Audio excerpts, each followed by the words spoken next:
we already received the message for today.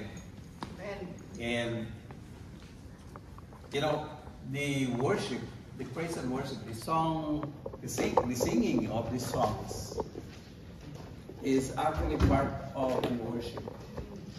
In fact, worship leading, or this praise and worship that do, is for us to be prepared to experience, to meet our God in this worship service.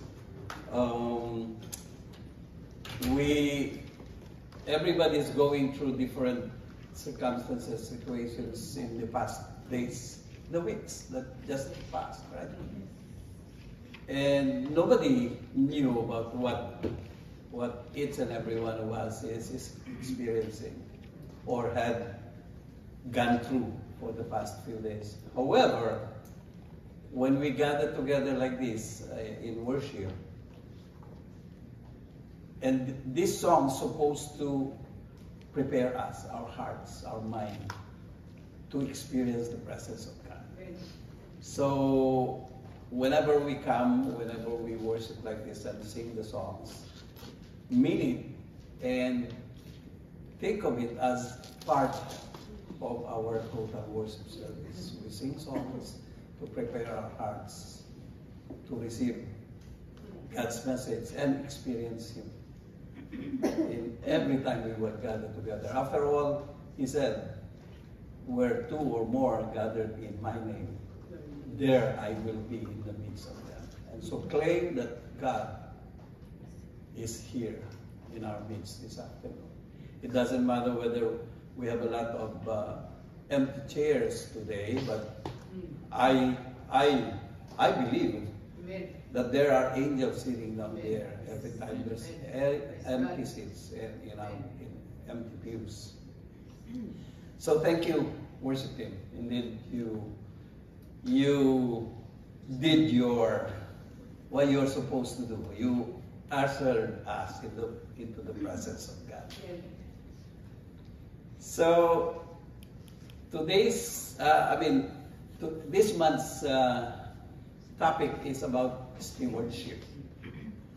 And stewardship on Christian living, right? Whenever stewardship comes into mind, it's always, most often than not, we think about material things. When you say being a steward, you say the money that was given to you, the properties, your jewelries and stuff like that. But you know, stewardship, and I like Pastor Chris' message this morning in FFPC. He defined stewardship, biblical stewardship, as a responsible management of what God had given to you to care for. It's as simple as that. It's a responsible management of what God had given to you to care for. That's stewardship. So whenever we think about stewardship, so it does not necessarily mean only your treasure or your talent, the gifts, the gifts that God had given to you. Gifts of singing, gifts of praying, gifts of hospitality and stuff like that. But it's not only your time. In fact, it's the whole of you. You being a child of God, given this life, in fact, the second life, after all, we had all been born again, that exact life that God had given you is under that stewardship. What are you going to do? What am I going to do with the life that God had given to me? That's stewardship. So, our topic, of course, is stewardship. Meaning, it's not only my time, not only my talent, not only my treasure, but the whole of me. What am I? how am I responsibly managing that which God has given me to care for, which is my life. So I entitled our message this afternoon as Ready for Lunch or Ready for Launch. So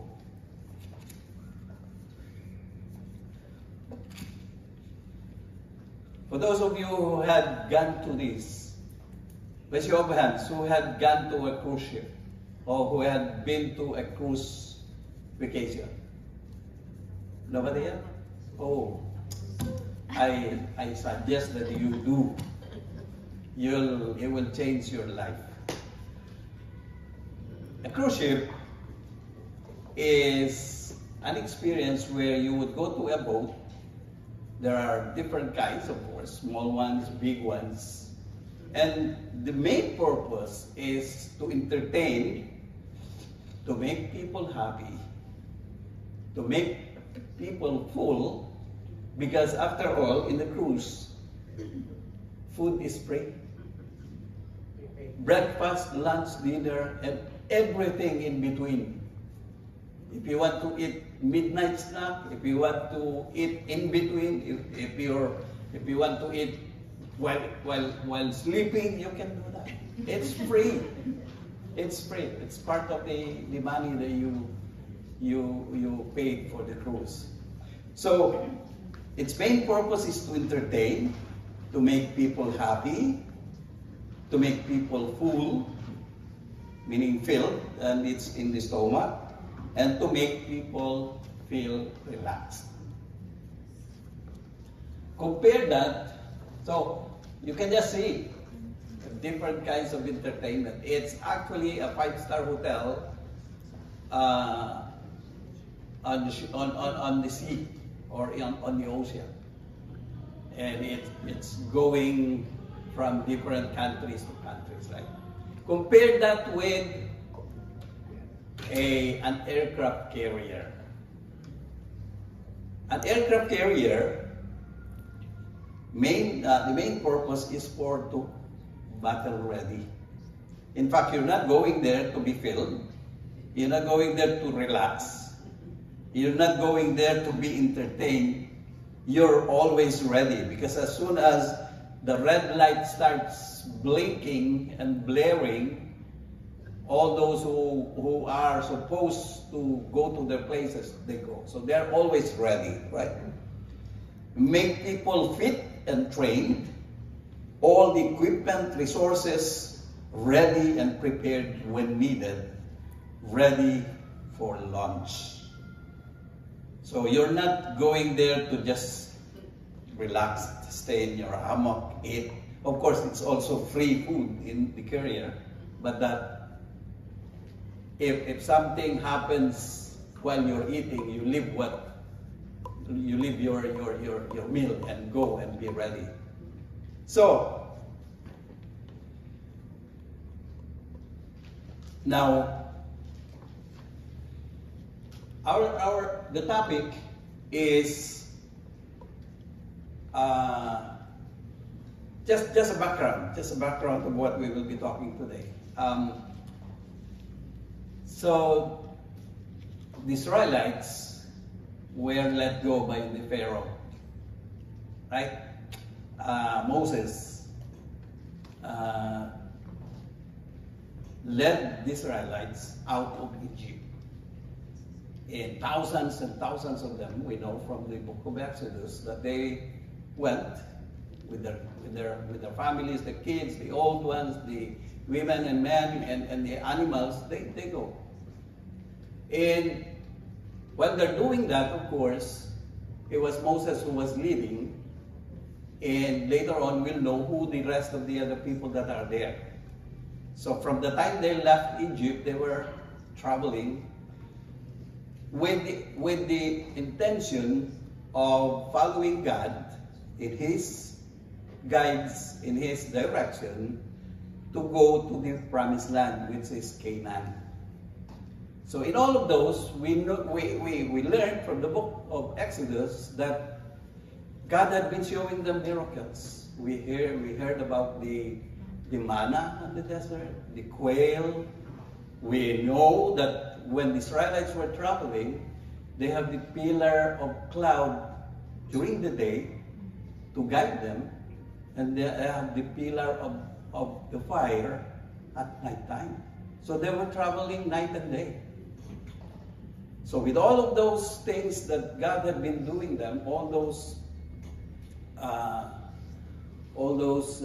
miracles, these people, the Israelites, saw them all. They were eyewitnesses to them. They even partook of the manna and the quail, right? So now we go to Numbers chapter 13, chapter 14, and chapter 15. Now, it's a kind of a so near yet so far. So here, the Israelites now. Of course, I forgot to mention that that's the time when, of course, they crossed the Red Sea, right? They had already crossed the Red Sea. They are now just at the shore. Figure it out. Figure in your mind. They're now just at the shore of the Jordan River. Canaan, or the Promised Land, is just what do you call that? On their eyesight. So that's the premise of Numbers chapter 13. So near yet so far. Now here comes Moses. Oh God instructed Moses. Okay, Moses, choose 12 members, 12 people, one from each tribe. Choose one and send them to spy, to explore, to check the land. So 12 people, remember? Now, they were supposed, or they were instructed to explore Canaan, or the Promised Land, for 40 days. And whatever they see there, to show and tell, they have to get the produce of the land and bring them to Moses back. In fact, Numbers 13 was saying the harvest or the fruits were so huge that when they're cutting grapes and those fruits, 2 people have to carry on a pole, because it was so big fruit or a harvest that 2 people needs to carry. Okay. So now, remember 12. Okay. 40 days done. These 12 came back. So now they said, okay, so here are our reports. In fact, the land is fertile. The land is full of milk and honey. The land is beautiful. In fact, they said, here are the fruits that we are carrying. Look at them. So that's the report. However, now, this is the however. 10 of them said, yeah, but you know, the cities are fortified. They're so well guarded. And the people there are descendants of Anak. And you know who Anak is? Those are the giants. The giants, right? So those people they're too strong for us. However, 2 of the spies, Joshua and Caleb, said, yeah, doesn't matter. We still can go and take possession of the land because we are certain we can do it. So 10 said, oh no, people there are too strong. They are huge. They are big. 2 said, no, we can do it. Numbers chapter 14, the 10 spies insisted on their version of the story. They said, you know, the land devours the people there. Yung mga lupa, kinakain yung tao doon. The inhabitants are so used that we look grasshoppers. Sabi nung dalawa, Caleb and Joshua, no, our God will help us, let us go and take possession of the land. So, the 10 spies prevailed to the point that the whole of Israelites, that whole assembly said, we don't want them, we don't want to die, and therefore let's choose a new leader and let's just go back to Egypt and be slave again. We would rather be slave again in Egypt than go to that land where the land will devour us, the land will kill us, and the inhabitants there that are giants will kill us. So they rebelled against God. Because of this, God said, why are these people so stubborn?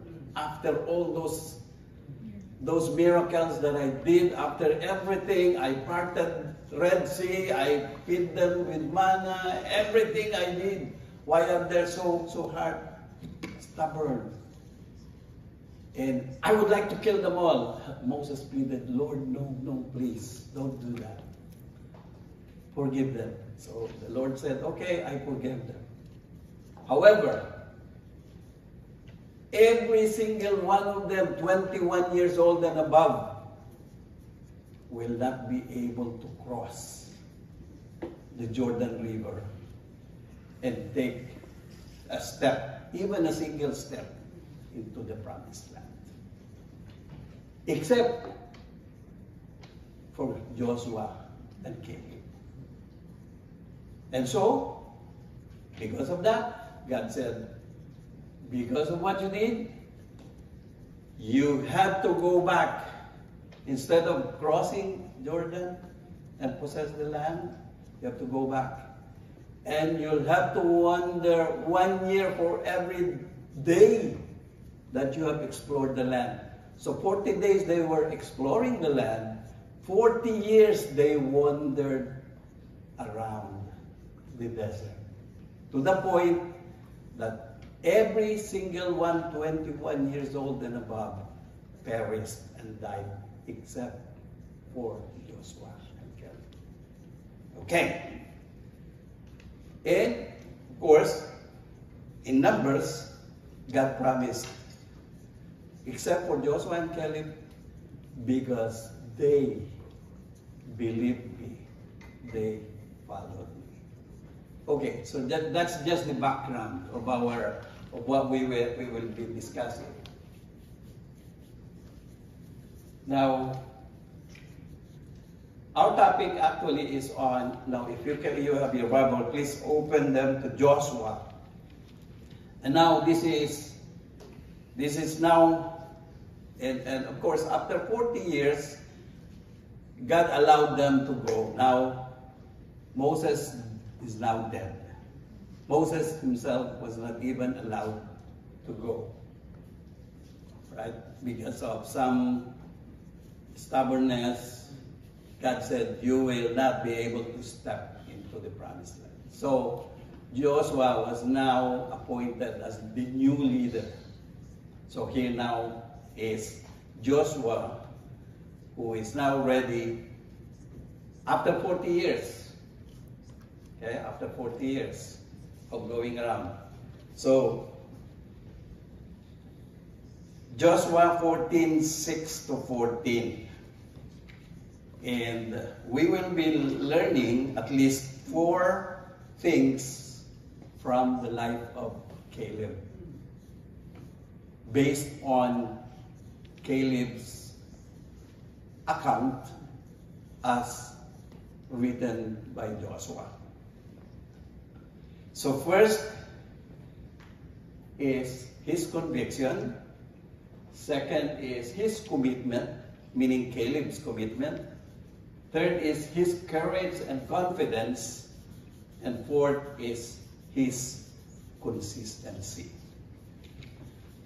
So let's look at his conviction, which is on verse 7. That's Joshua chapter 14, verse 7.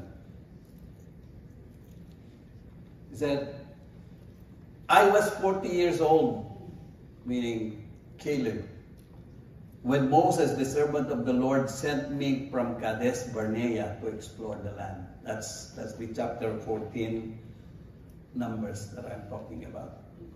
And I brought him back a report according to my convictions. In other translations, so according to my convictions is an NIV, New International Version. In the New Living Translation and the today's English version, it says, an honest report. And in the New King James, New American Standard, in the American Standard Version, it says, as it was in my heart. In the Message, it says, an honest and accurate report. Conviction, therefore, is defined as a firmly held belief or opinion. It's an opinion or view, a thought, persuasion, a stance. So from the different versions in the Bible, we can say that conviction is a firmly held belief or opinion because it is from the heart, it's honest, and it's an accurate report. So when the 10 of the 12 spies brought the false and negative report to the assembly, Caleb and Joshua spoke in opposition. They expressed, in fact, in favor of entering the promised land, Canaan. You know, when there's 10 against 2, how easy it is that the 2 would just be quiet and go with the flow. Isn't it? Nowadays, if you're just the only one professing in your classroom,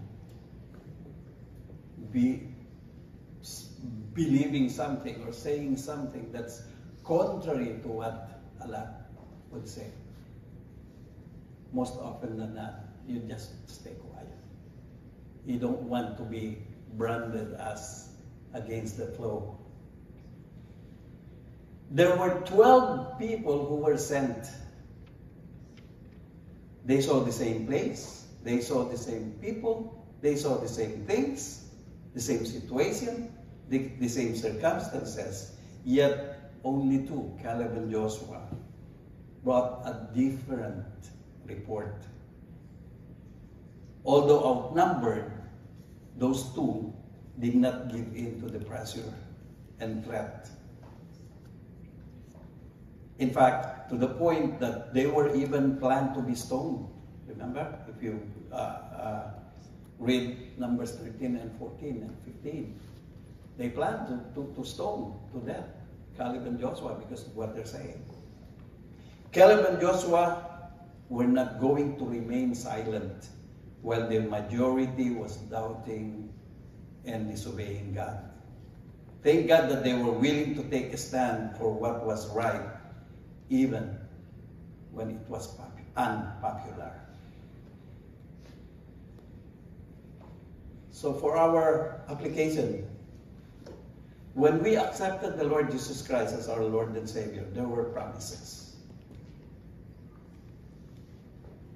Are we convinced of these promises? Are we convinced of God's promises? We say we have faith. Are we convinced of our faith?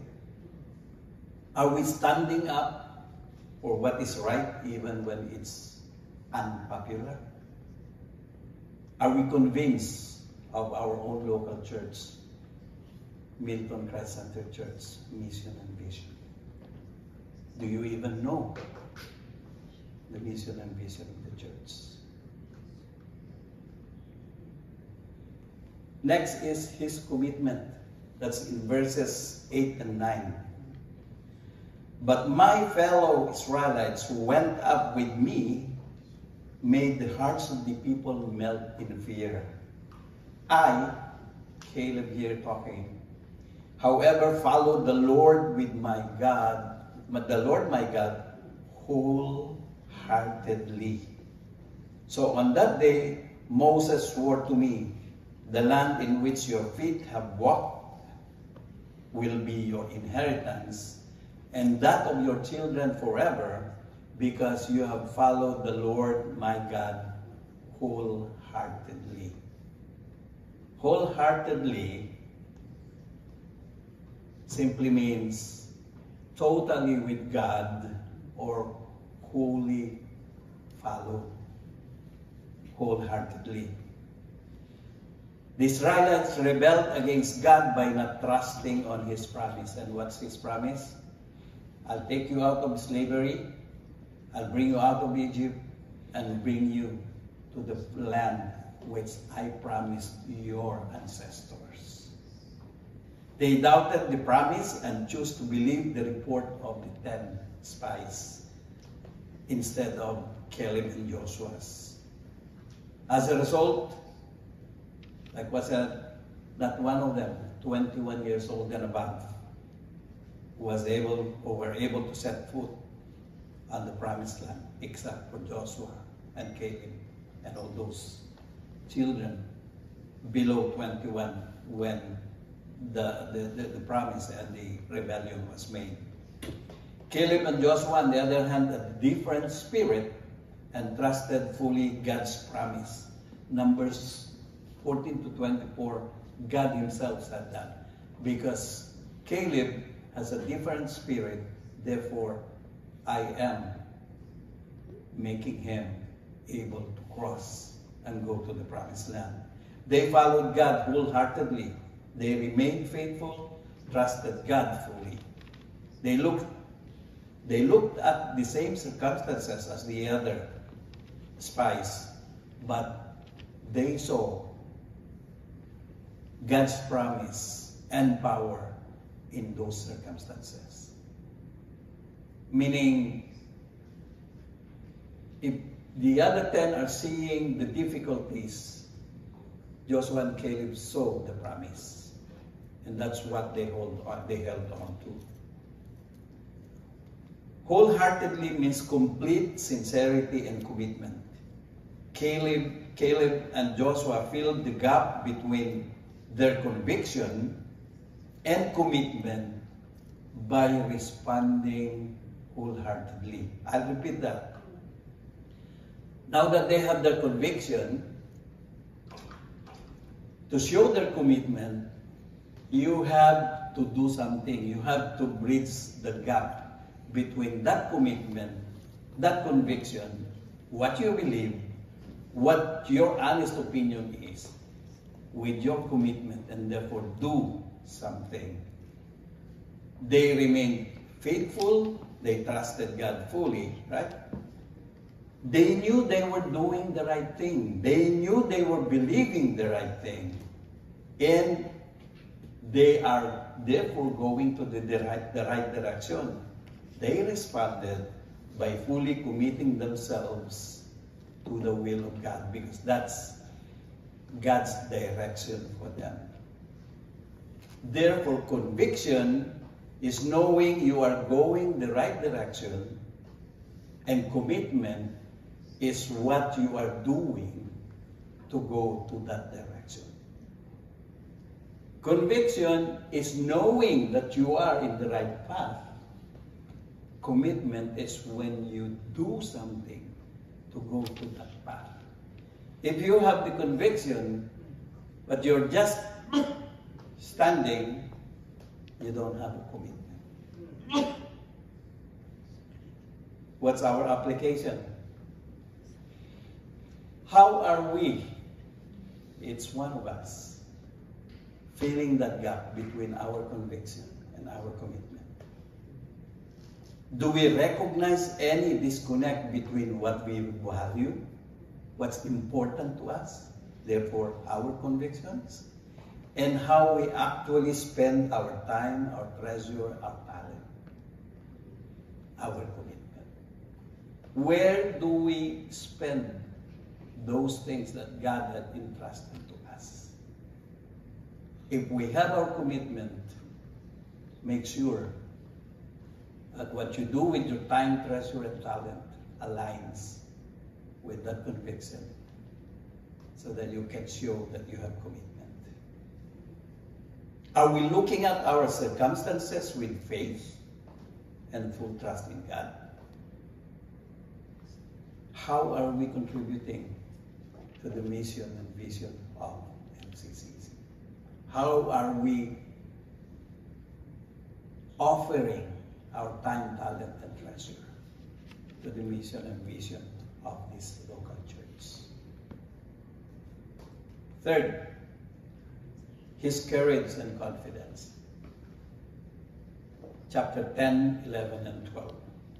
Now then, just as the Lord promised, He has kept me alive for 45 years since the time He said this to Moses, while Israel moved about in the wilderness. So here I am today, 85 years old. I am still as strong today as the day Moses sent me out. I am just as vigorous to go out to battle now as I was then. Now give me this hill country that the Lord promised me that day. You yourself heard that then that the Anakites were there and their cities were large and fortified. But the Lord helping me, I will drive them out just as He said. Imagine that. The promise of God was given when he was 40 years old. After that, God said, because you disobeyed me, you will go around and round and round for 40 years. Imagine, I'm Caleb. What will I say? Lord, why do I have to go with these guys here? I did not disobey you. I'm in full support of you. I'm in full faith. I followed you. But why do I have to go with these 40 years? Imagine, 40 when God said, you will cross, you will possess the land. Now here, I'm now 85 years old. And still, Joshua saying, give me that hill country, for I know God helping me, we will drive them out just as He said. So Caleb's resolve, his conviction and commitment did not fade in time and age. For 45 years of wandering and wandering, he remained faithful. Imagine, for 40 years, seeing all these people, these rebellious people, these people with hardened hearts, and yet he remained, right? He continued. He remained faithful, fully trusting, and focused on the promise. Those 40 years of wandering and wandering, he always had that, God promised me, I will be there. I will be able to eat those big grapes and those milk and honey. For 40 years, he did not change his resolve. The promise was given when he was 40 and fulfilled 45 years later. But remember, he was 40, they were wandering for 40 years, so that's only 80. Right? That means when Joshua and the rest of them crossed the Jordan River, there's still 5 years of them clearing out the land. So you just imagine, I'm 40 years old, I wandered for 40 years, and then after the Lord said, okay, get ready because now we will cross the river and we will go to Canaan. And after that, they crossed 5 more years of driving out the Anakites and all the different tribes that are there. So for 45 years, old and frail, Caleb was as excited when he was young. He did not relinquish the spirit that motivated him when he was 40. He still believed that through the help and power of God, great things can be accomplished. I'm 70 years old. So maybe who's the youngest here? So maybe you said, oh yeah, I still have so many years coming in my life. So this is what it is. If you're 70 now, you're 75, you're 80, does that mean, okay, Lord, I'm just waiting for your return? I'll just sit down. Right? So the 40 years of wandering in the desert, plus 5 more years after that, the promise did not fade Caleb's courage and confidence. He continued to demonstrate his unwavering trust in God. To the point that at 85 years old, he said, I still have the same motivation as when I was 40 years old. And he was already 85 years old. What about us? What's keeping us from bridging the gap between our conviction and commitment? Do we lack the courage? Do we lack the confidence? Is our zeal and dedication fade over time and age? When the pains and aches starts to show in our knees and our waists, does that fade our motivation? Does our trust in God's promises fade when we are waiting that too long? Did somebody promise you to do something and after 40 years, you're still waiting? That's what happened to Joshua and Caleb. So number 4, consistency. Verse 13 and 14. Then Joshua blessed Caleb, son of Jephunneh, and gave him Hebron as his inheritance.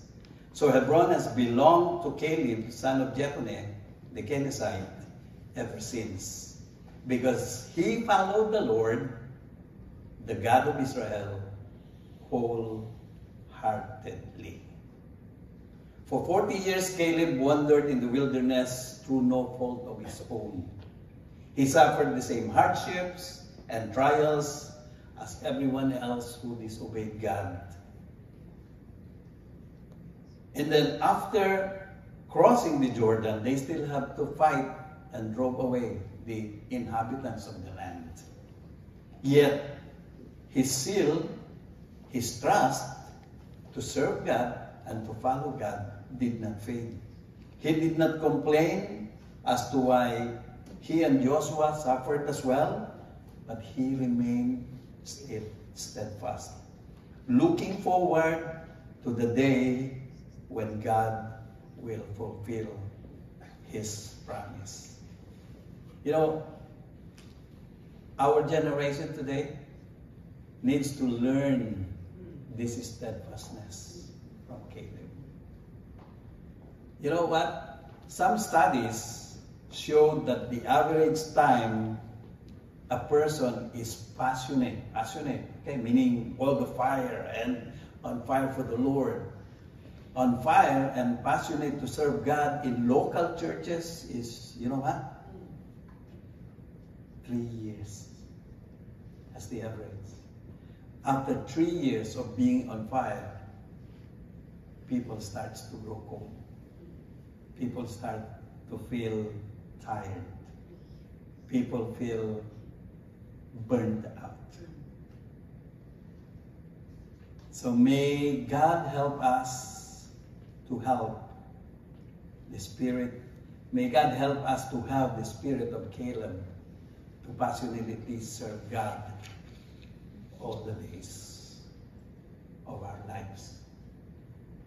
Because after all, starting well must also end well. It's not important to just start well and then just fade away. In fact, there's a very good example in the book of Chronicles, Chronicles chapter 14, 15, and 16, and to just summarize them to you, it's about the life of King Asa. King Asa became the king. In chapter 14, it was mentioned there that King Asa did what was good and right in the eyes of God. He removed all the idols, foreign altars, smashed sacred stones, and cut Asherah poles. And he commanded Judah to seek the Lord and obey his commands and laws. In chapter 15, King Asa removed the idols from the whole land and from the towns that he conquered. The whole of Judah sought God eagerly, and he was found by them. So the Lord gave them rest on every side. By that time, no wars, nothing.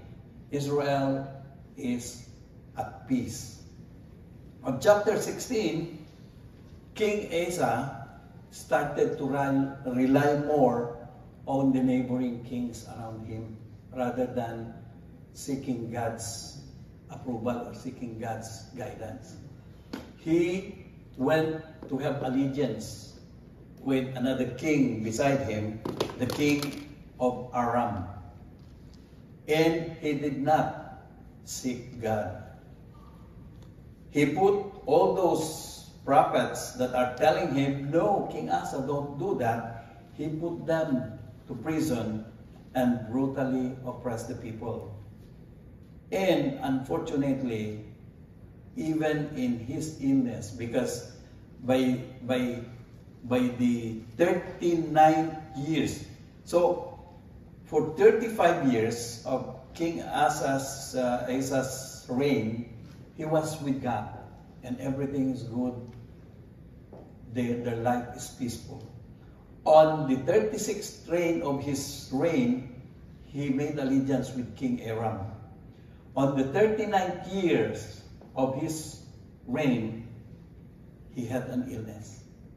He had an affliction. And in spite of that, he had the sickness, he had the illness, he did not seek God's help. In spite of starting very good, seeking, asking God for help, after 39 years, even during his deathbed, he did not seek God's help.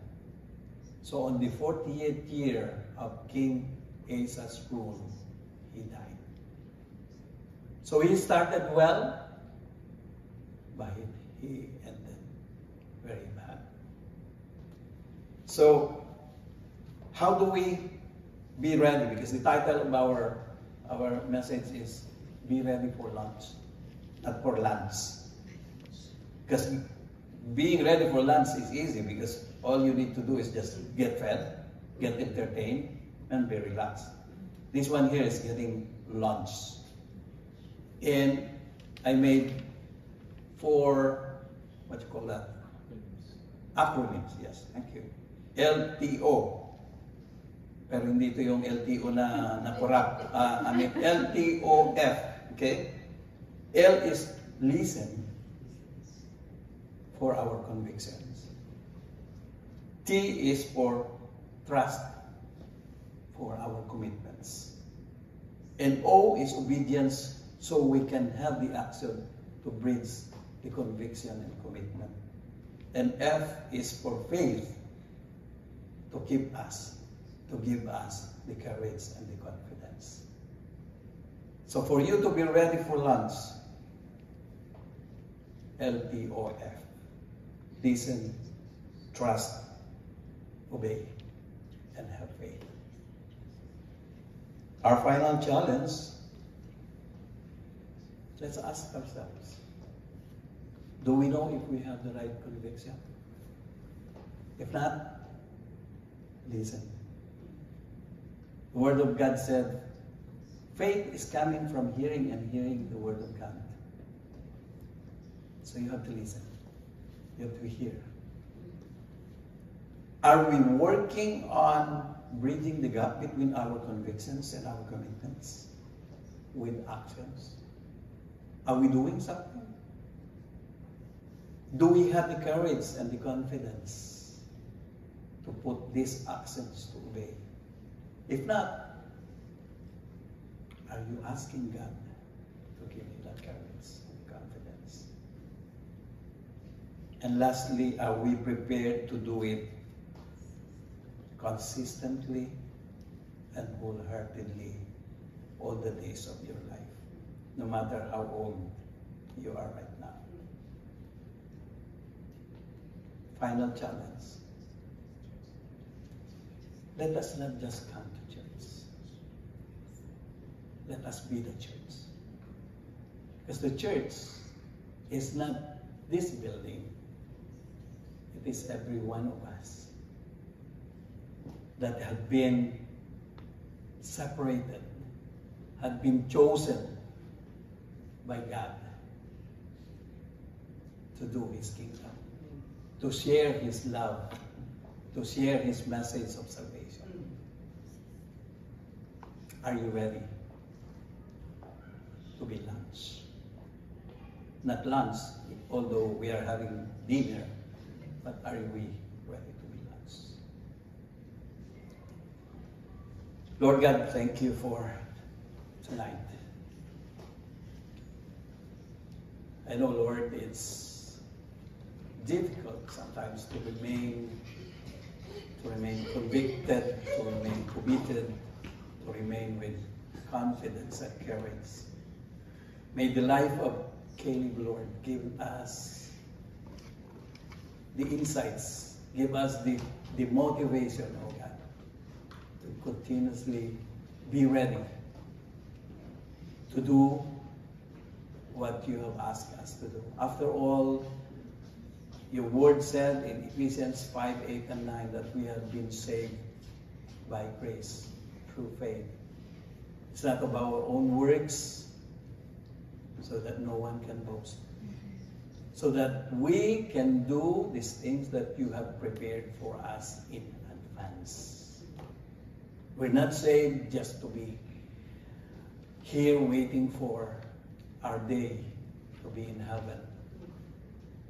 But you have told us, oh God, we have been saved to do that which has been prepared by you for us to do.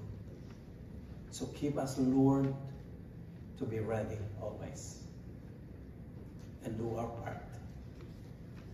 Thank you, Lord, for today. We pray this in Jesus' name.